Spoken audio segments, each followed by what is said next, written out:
On this week's GTA 5 o'clock, we launch our campaign to improve GTA Online, take a tour around the Lifeinvader offices, and is there another GTA 4 character hiding in GTA 5? Plus, your chance to win another goodie bag. It's all here on this week's GTA 5 o'clock.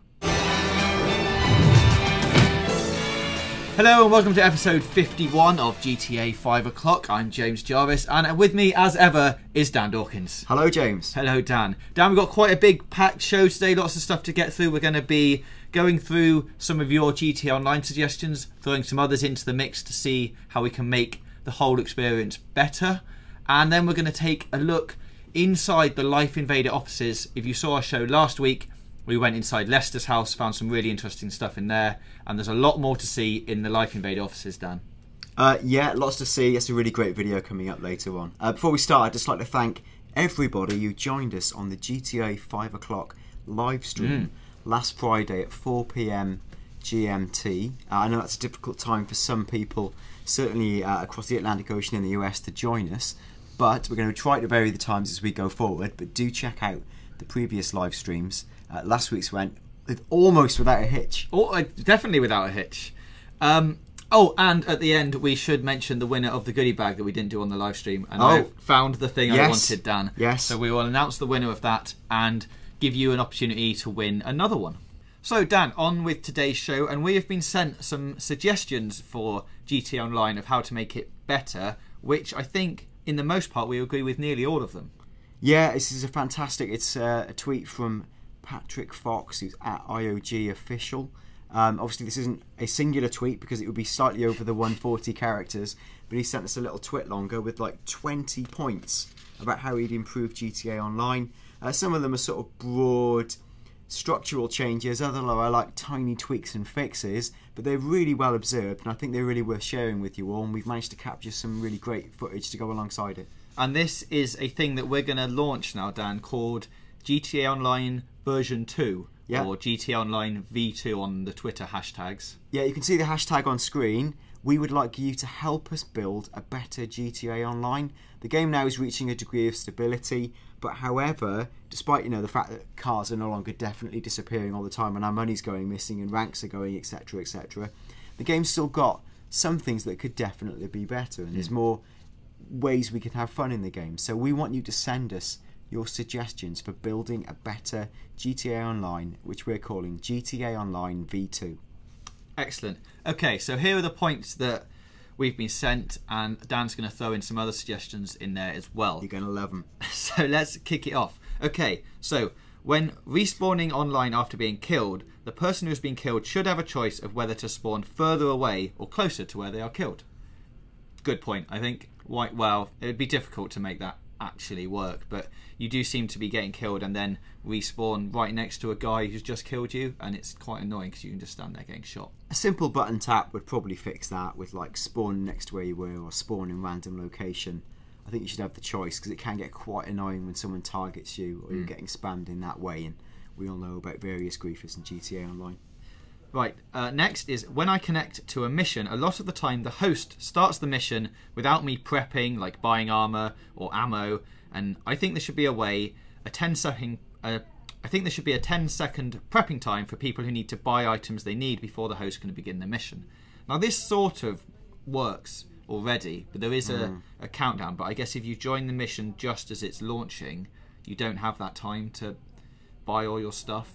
So I guess it would just be a delay of whenever people join the lobby. Yeah, I mean, I think it's difficult because if you let everyone have the power to veto the beginning of the mission, you end up in lobbies for ages and everyone goes mad. Yeah. But I think maybe the guy who's hosting should have the power to sort of veto and say now is the 10-second countdown, which effectively is what it is. So yeah. I know what he's saying. Okay, the ability to phone Lester and get a wanted level on a player of their choice, each star costing a little more than the previous one, and the wanted level only lasting for a minute. This is a little bit like setting a bounty on people's heads, although this is getting the police and the AI involved rather than all of the other players. That'd be quite fun. I think it would be really fun in the context of one of the games that we do ourselves, which is like a self-created game on GTA 5 o'clock live every Friday, where we do something called Bounty Hunter, where we'll set a bounty on someone and then everyone who's part of the server, who's all sort of in on the game mode, chases that person down. But this might be a really cool way to sort of almost create a game mode in itself, where you just say, you choose how much the level is you want, and then that person has to survive 2 minutes, and then at the end of it you get like a tangible you passed the test type thing. I think that would be quite a nice addition. Yeah, definitely. The next point is, I think throwing a flare for a Merryweather airstrike seems silly. This isn't me, by the way, this is the guy Whatever who you think, sent us the James, under your pseudonym. When phoning for an airstrike, the woman should ask the player to make a waypoint for where they want the strike to be that would allow the player to conduct the airstrike from any place on the map. Now, I guess the problem with that is you could end up with someone just targeting the same person over and over again. The point of having to throw a flare makes you be next to that person, or at least in the right area. I think it's something that Rockstar have probably thought about, and I'm guessing it's kind of a balancing decision. It might be that they tried using airstrike points and it just was proving too frustrating. It's hard to say. I mean, this is a sort of tweaking and balancing issue, but it's an interesting point.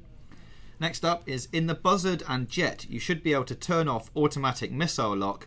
You should also be able to pick between players' aircraft, just the police, or target both. That's a good point. Yeah, Can't it see is. why that wouldn't It work. is. I think the ability to free fire missiles at various things would be, really welcome, and I suppose dangerous for buildings and/or people, but would be more fun. I think you should have the option. Next, when depositing and withdrawing money, you should be able to enter the amount of your choice that you want to withdraw or deposit into the bank. Absolutely. Having the predetermined things is ridiculous. I don't see why it would be that way. It just seems like, have them if you want, but what about like a normal cash point or any other amount? Just choose what you want. Yeah. Type it in, easy. Moving on, a shortcut app on the iFruit phone to the bank's website. Yes. Yes, if you're not going to do the quick depositing money with numbers, at least put a link on there so you can just press it and it takes you straight. That is so annoying when you've got to go through the entire web to get to the bank. And do you know the worst thing I find is getting out again. You've got to is there a quick way to get out other than pressing back or trying to close the phone? No, you just close it. And It's too annoying, too slow. Next up, being able to change the interiors of apartments, like customise the wallpaper, flooring, furniture, etc. Yes, yes, and yes. Particularly because if you spent any time in James's apartment, his old apartment in GTA, My old apartment, Dan. Online Live, you'll know that it wasn't the most salubrious of palaces.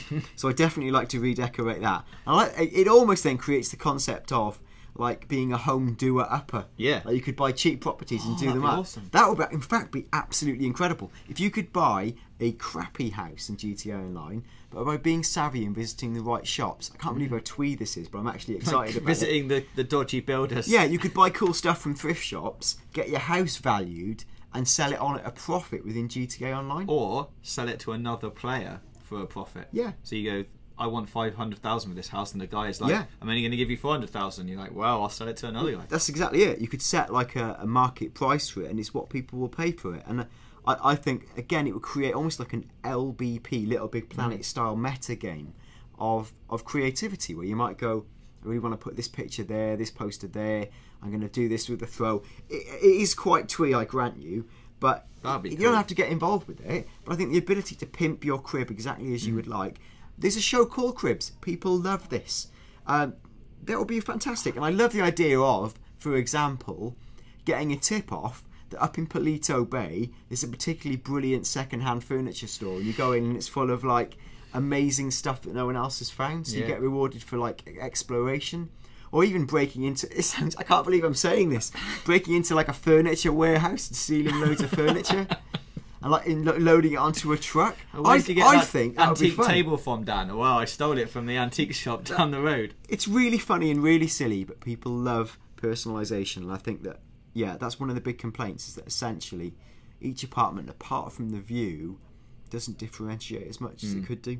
And this ties into the next one of being able to own more than one apartment and garage, which, imagine if you were pimping up all your houses, Dan, and then you became almost like an estate agent and you had 5 different properties that you were trying to sell off to other people, going, this one's definitely worth $2,000, mate, come on, I put this nice sofa in there I got from the dump.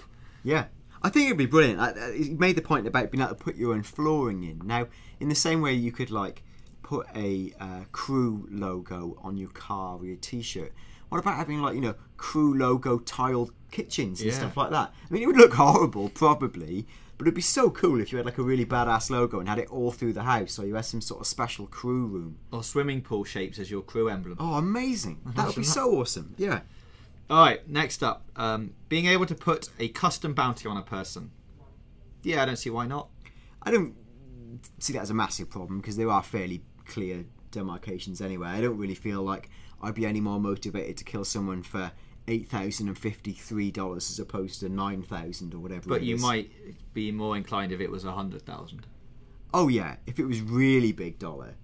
I mean, because people have a lot of money in GT Online now because of certain ways they've been playing it. Yeah, you're and right. they're just throwing money out there. So it is true actually. If everyone's got $500,000, like a real life conundrum, if we all had $500,000 given to us, we'd be less inclined to hunt down and kill a man for $10,000. Yeah, exactly. Because relatively, it's not such a big deal. I can see them going up anyway over time. Yeah. Next point, more vehicle modifications. Now I think there's quite a few. There's loads of stuff to do, but I guess he's probably meaning more extreme ones. So you definitely go, whoa, why you've got like 14-foot high wheels on your car? Where have you got them from? I think more stupid ones and more ability to design customise in the way perhaps previous Forza games let you do, and just to really take it to the nth degree with the detailing customisation.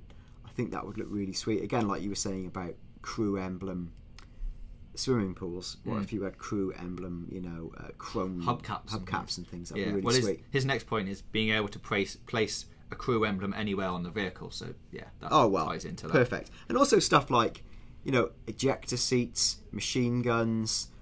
I know that could unbalance the game, but again, you could create game modes where you have like fun combat vehicles. You're only allowed to use your customised car that has guns on it.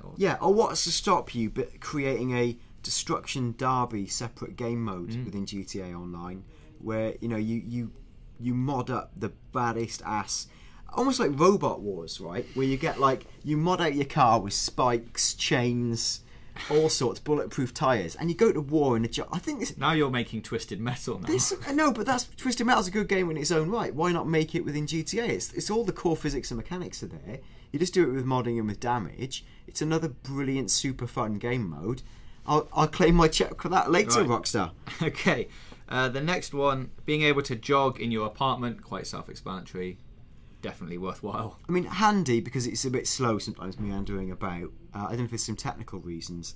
This got me thinking that essentially one of the big problems with GTA Online is that when you're in your apartment, it's quite boring. Like, you can watch telly, you can have a bong, you can look out of the window, listen to some music, and have a wash. But it's all very prescribed and quite dull. And we found again on the live streams, when we've got a load of people into our crib, we can't really do a lot together, you know. And what I think would be much more fun, and I can't believe I'm saying this, but Rockstar could learn a lesson from PlayStation Home. PlayStation Home let you buy silly furniture. I mean, it did actually cost actual real world money, which is insane. I'm not suggesting that, but within your virtual currency, you could spend it how you see fit. Now, what if you could, for example, you had a set roster of dance moves, right? So you had like 4 basic dance moves: Running Man, you know, Dancing Dad Hands, a couple of other things. But you had all of that, and then let's say you could buy upgrades of dance moves. Or if you were a higher rank, like say you have to be above rank 50 to do the breakdance. Yeah. That'd be cool. To unlock them and to do different skill sets of dancing. Again, we're creating a dancing game within GTA Online now. But if you got people back to your crib, right, and let's say your crib was personalised to the degree where you had your own dance floor, and you could bring people in, and people were popping and locking moves. You could have a dance-off. Yeah, that would be awesome. And a formal dance-off, crew-based dance-off, would be brilliant, because if you could do it with actual crews, you could have 4 of you doing synchronised moves. So, like, you could have, like, you know, doing the worm arms. You can't see me doing this now. He's definitely doing doing the electro pop like worm arms. And the guy next to you could do it, and you could do actualised synchronised team dancing dance-offs in GTA Online. Part of the reason I want that is because selfishly it would make the GTA 5 o'clock live show look brilliant. But it would be amazingly good fun, and like, people would totally go for it. And the reward would be, apart from looking cool, that you'd gain XP from it, and you know, it would be a really nice way to do things. Yeah, I'm on board with that. Oh, also, other things I'd like to be able to do is have fist fights in the house. Now, I do think this should be at the discretion of the homeowner. So almost like if you've got a house, you set the sliders for what's allowed within your house. Right. So that I might say in my house, it's drinking, it's bongs, it's formation dancing, it's press-ups, and it's naked fist fights. For example, or I may say, I don't like fist fights, or I don't like nudity, and all those various things. And you just choose the parameters of what works for your house. Yeah, that'd be good. Or, maybe you have one room that has nothing in it, and you get to customize that one room how you want. So you could put like a boxing ring in there if you wanted people to fight, or you put a darts floor in there for dancing, or you put a load of arcade machines in for like having an arcade chill out place, that kind of stuff. That'd be awesome.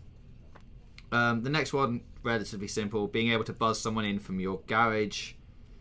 Yes, that's just another thing I think that just will come in time.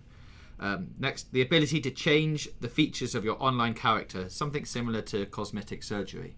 Now, yes, I don't see why this can't be a thing. You get tattoos and things. It is annoying that you only get, like, once you've made that character choice at the beginning, you can't really change their appearance at all. Yeah, and I'll be honest with you, I think the fundamental problem is the actual editor.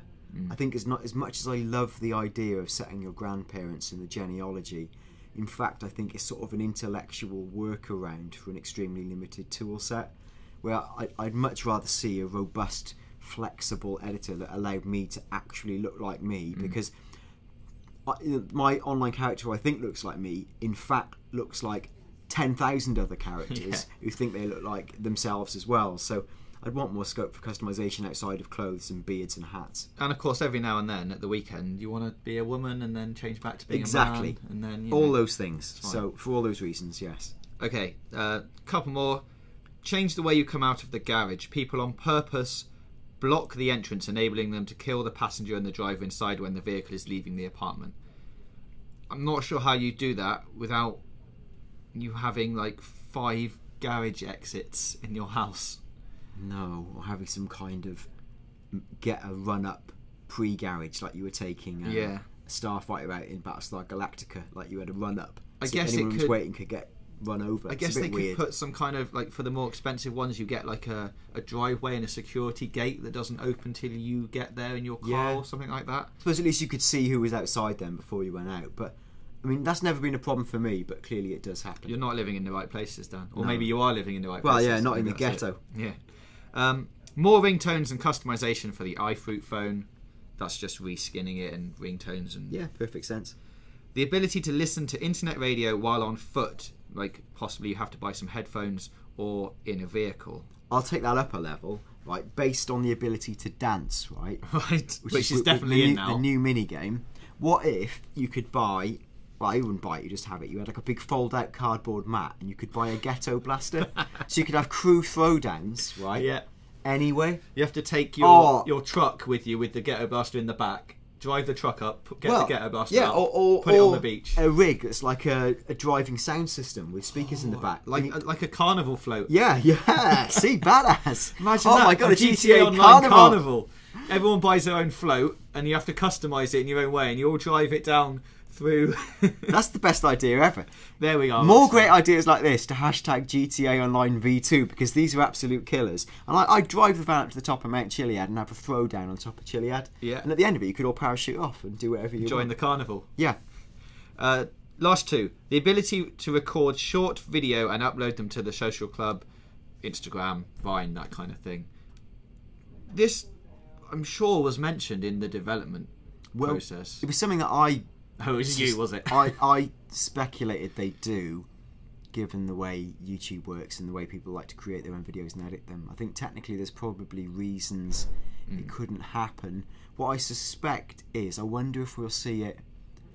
If I wonder, I'd like it to come in if and when they announce next-gen versions of GTA 5. What a cool extra feature if you did use the inbuilt ability of the machines to capture footage. Yeah. To create a formal video sharing thing. Now, I also agree, and I find this a lot. When people share photos with me from Social Club, I often can't be asked to click on them because I worry whether I'm actually logged into Social Club on the device I'm on at that time, and I think, oh, it'll take too long to see the picture. I'd rather that picture just appeared in my timeline on Twitter, like the actual social network I use, as opposed to the layer of the social club. Yeah, well, and related to that, the final one, number 20, being able to delete snaps from the social club website, because there is a limit, and once you've taken too many pictures, then I think it just starts deleting the old ones and replacing them, like, so it takes your oldest photo and gets rid of it. Yeah, which can be annoying if you've got one you want to save, so I agree. Alright, so that is GTA Online V2, the start of it. Those are the suggestions we've been sent in so far, along with carnivals and dancing added in by us. If you've got any more, send them in to us on Twitter at GTAVOclock using the hashtag GTA Online V2, and we'll put them all together next week and come back and see what we've created. Yeah, and the plan is to get as many great suggestions as we can, and we will feed them onto Rockstar. They may not act on them, but if we collate them, we can have a voice. We can try to affect positive change and dancing within GTA Online.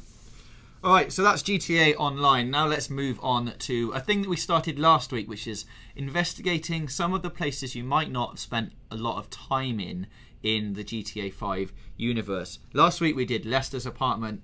Today we are doing the Lifeinvader offices. Now, you get to go into the Lifeinvader offices during the friend request mission. Yeah. So this is Michael. Here he is outside with his backpack on. And we've just spent quite a lot of time in here. And there's some stuff in here that hopefully you wouldn't have seen before. Yeah, now, the thing to note is that this set of offices, it always exists, but you can only enter it during this mission. So this is your one and only chance to sweep it for Easter eggs. And various fun things. So when you first get there, you meet this guy in a cutscene who is wearing a Yeti t-shirt, yet another little Easter egg, and hint towards the presence of Yetis or Bigfoot in the game. I think what's great is Rockstar have so ruthlessly observed that kind of start-up, Bay Area counterculture Facebook vibe of essentially, gas-bagging douche people who are all richer than me, so I'm only jealous. Okay, when you first enter, there isn't really a lot to see. It's pretty anonymous. Yeah, we can see some signs on the sides of the doors here, like the Invader Zone, the Yoga Zone, the Tech Stop, and I think the Sweat Lodge, is that? Yeah, the Sweat Lodge. But yeah, other than that, the stuff really gets going once we get inside the store. Yeah. Okay, the obligatory hip cafeteria area where everyone exchanges ideas and has a cool, loose time. It's all pretty standard, vending machine, lots of candy, big coffee jar, but the poster wall is exceptionally well observed and quite a few number of interesting things on there, James. Is there any you can pick out? Yeah, we've got lots of things from various things around Los Santos, like we've got WTF poster there, we've got Split-Sized West, which is the comedy place that I don't think you can go into. Oh, yeah, Split Sides, yeah. We've got Vanilla Unicorn on there, Tequila La, and shows like Dude Eat Dog, and my favourite, the Kung Fu Rainbow Laser Force there as well. I've got a poster up. And also, something that isn't in the game, but Bradley's Awesome Burrito Shack, there's a poster for, but unfortunately I don't think we can go and see that. Nice. I also like the observation of this sort of satirical element to it, where there's a hashtag the musical, which is pretty much at the heart of everything frivolous, of things taking themselves slightly over seriously, but it's really well observed. Okay, now we're up into one of the main function areas. It's quite an amusing conversation between the super cool, I don't know if she's a secretary or what she is, but it's a guy who's not got a very good back, who's been told to hang loose. Oh, hi. Chill out on the beanbag. Marcus will be right out. Oh, I'm gonna take a normal chair. I have a terrible back. Really? The brief was for a relaxed, creative individual, the kind that preferred a beanbag over a real chair, but if you're so bound to social restraints... No, I'm not restrained at all. I'll take a seat. See? You're relaxed already. Let the creative juices flow. Oh, bless him. I know the pain of a bad back. And what's the game they're playing there? The game is Cubed, which we've also seen from GTA 4, so it's a nice throwback to the previous game. Yeah, and even the stuff like We Want Your Data, it's all about the way that poster's designed in that sort of faux, stylish, retro, hipster way. Okay, so he's heading into the main workspace area. You get to see, obviously ginormous plasmoid televisions and time to dock around poster, which is similar font to the other one. Docking, of course, being the special port on your like Lifeinvader tablet that docks around a particular part of the male anatomy. We've also got the keep calm type meme there. Keep calm and carry on sharing. That's definitely a fresh meme that needs to continue. Yeah, more of that, please. Yeah. And then we walk down the corridor and we get another cutscene. Now, this is the one where the dude explains that he's been doing some research on the internet and he's got quite a few pop-ups that you need to get rid of. So it's your task is to get rid of them all as quickly as possible. Warning, this is quite rude. And it's already too late to warn you that partial nudity and naughty words lie ahead. Genuinely, this is a little bit naughty and rude. Bullshark testosterone, which is referenced on various radio channels and appears throughout the game. Yeah, and it's Brucey's power-up from available to players in GTA Online as well. You can buy it and you get a special boost. Other pop-ups we can see, ones for Vanilla Unicorn again, Lifeinvader Bitches, which is a thing. And you also get this pop-up from Lollipop Liquor 12, which, Dan, we think maybe could be Lola Del Rio from GTA 4's promotional artwork. Yeah, you will remember a very familiar, iconic image of a girl sucking a lollipop from the GTA 4 campaign, which is, I guess, the equivalent of the girl in the bikini doing the V sign. Yeah, that's from GTA 4, and we think we've spotted her. Her career's gone from strength to strength. Now possibly selling sexual chat on the internet. Because in GTA 4 she's a prostitute, I think, and her social club name, if you look her up, is Lollipop Girl, and her username in this edition is Lollipop Liquor. So, you know, it's close, and they sort of look similar. Yeah, and she's got my initials there. Yeah, suggested. Dan DDs. Dawkins. Dan Dawkins, chat now.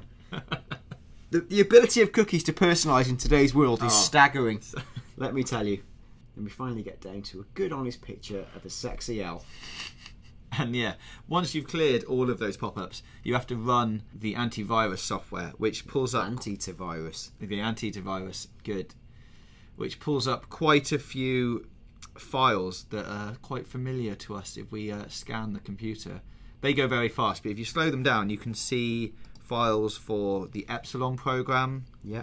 iFruit ParkX, sixfiguretemps.exe, Vertiga 714, sure Lifeinvader exe, monetaryscience.us, Internet iFind 6, Ringworm A23, Ravmon exe, G235 virus, Cache for Dead Dreams, actualizeyourself.exe.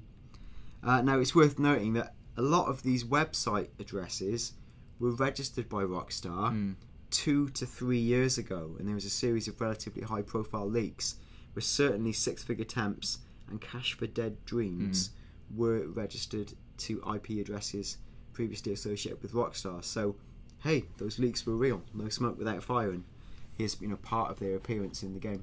So once you clear all of them off, you get another cutscene, and I think in the background of that cutscene you can see some whiteboards with lots of writing on. They've got things like data is there to be, it used to say abused, but they've crossed that out and written shared, and then it says, remember, we aren't ripping them off if they don't read the T&Cs. Yeah, I say that as someone who had to I reloaded the PSN firmware patch last night and had to scroll through 70 billion pages of T&Cs. I naturally meticulously read them all and went to bed Printed them out, 5:30 a.m. Or indeed, even scrolling through takes about 2 minutes. Madness. You've got things to do on their whiteboard as well, like the IAA backdoor program and JISM. I don't know what that could stand for, Dan. Yeah, well, anyway. Yeah, well, so that's they need to do some JISM access as well. Just in something, I don't know. Yeah. Couple of other little things before we leave. We've got workout balls in this room here, which we've seen in Michael's house. That's the kind of thing Amanda uses for doing yoga and stuff. And then if we head over to the desk that some guys are doing some work on, there's a little basketball hoop as well, and we can see him throwing some scrunched up bits of paper into it, as you would do in a nice up and coming open plan office. I've got to say, even though I mock it, I wouldn't actually mind working in this office. It looks really nice. Lovely view of the city, nice and bright sunny day. breakfast cereal on your desk. Good times.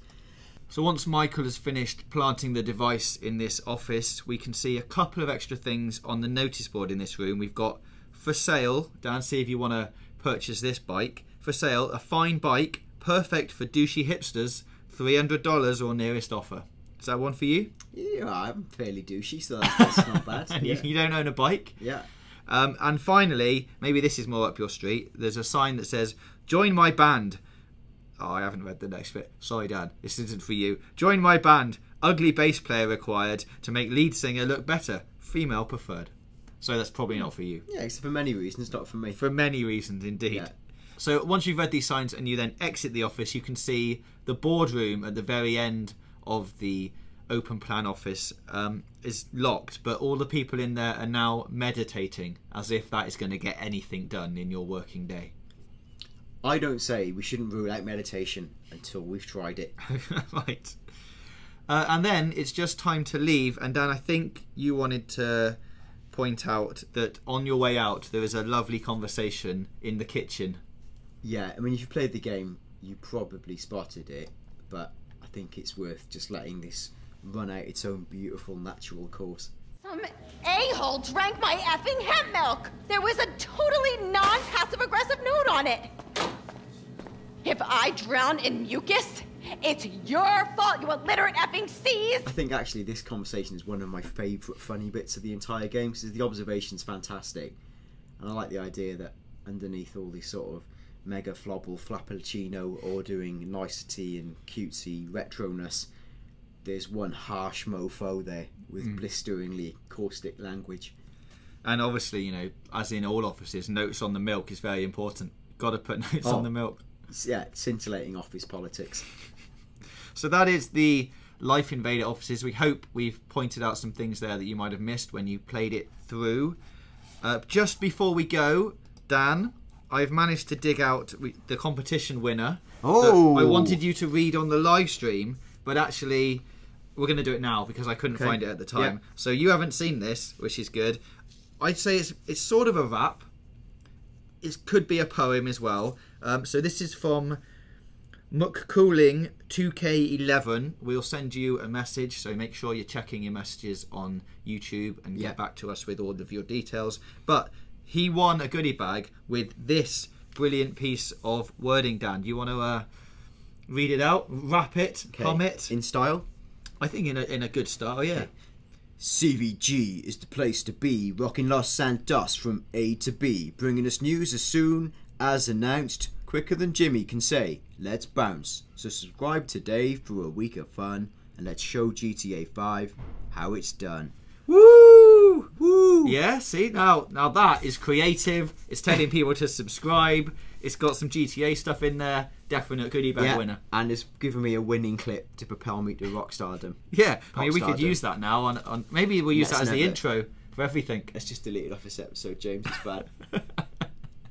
Okay, so that is this episode of GTA 5 O'Clock. Hope you liked it. Don't forget to submit your GTA Online stuff to us on Twitter at GTA 5 O'Clock using the hashtag GTA Online V2.